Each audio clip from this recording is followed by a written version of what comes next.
کریم اما بعد فاعوذ باللہ من الشیطان الرجیم بسم اللہ الرحمن الرحیم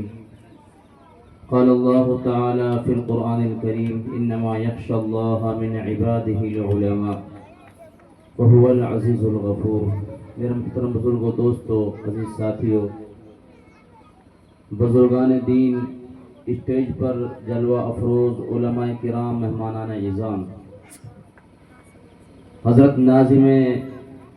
جلسہ اور ناظم تعلیمات مدرسہ حاضہ مولانا محمد اقبال صاحب دامت برکاتہم العالیہ کی نظامت میں کافی دیر سے ہم اس جلسے کو سن رہے ہیں اور دیکھ رہے ہیں۔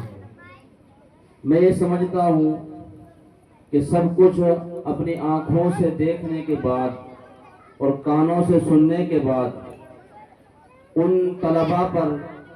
جو ان کی صلاحیتیں ہمارے سامنے کھل کر آئی ہیں، کچھ کہنا شاید ان کے حق میں ناانصافی ہوگا، کیونکہ ایک طالب علم سال بھر محنت کرنے کے بعد چند منٹوں میں اپنی سال بھر کی محنت کو پیش کرتا ہے، تو ہم بغیر محنت کیے ہوئے اس طالب علم کی سال بھر کی محنت کو ایک جملے میں، ایک لفظ میں کیسے ادا کر سکتے ہیں؟ نہیں کر سکتے۔ بس میں یہی کہنا چاہتا ہوں کہ گاؤں کی گلیوں میں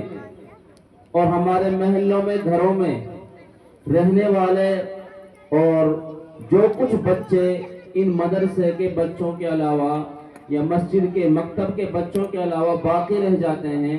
وہ کسی دوسری قوم سے اور کسی دوسری نسل سے نہیں ہیں۔ ان کا تعلق بھی انہی خاندانوں سے ہے، اسی قوم سے ہے، اسی نسل سے ہے، لیکن یہ جو کچھ آپ کو نمایاں دکھائی دے رہا ہے، جو کچھ ممتاز دکھائی دے رہا ہے، جو ان بچوں سے الگ دکھائی دے رہا ہے، ان میں ان بچوں کا ہی کردار نہیں ہے، بلکہ ان کو نکھارنے والوں کا کردار زیادہ ہے۔ بہت دیر سے آپ سن رہے ہیں، دیکھ رہے ہیں، اسی محلے سے، اسی گھر سے ایک بچہ مدرسے میں آ جاتا ہے، باقی رہنے والا بچہ گاؤں کی گلیوں میں گھومتا رہتا ہے۔ اس کا ذہن بھی کہیں اس سے زیادہ ہو سکتا ہے، لیکن ذہن کو استعمال کرنے والا نہیں ملا، اس کی صلاحیتوں کو کام میں لانے والا نہیں ملا، وہ صلاحیتوں کو استعمال کرنے والوں کے پاس میں نہیں گیا، تو ایسا کہ ایسا ہی کوڑا کباڑا رہ گیا۔ لیکن جو بچہ ان حضرات کے حوالے ہوا تو انہوں نے اس کو نکھارا، چمکایا، گھسا، دھویا اور اس کو اس طرح چمکا دیا کہ آج وہ سورج کی طرح چمک رہا ہے، چاند کی طرح دکھائی دے رہا ہے۔ تو میرے محترم بزرگوں، دوستو،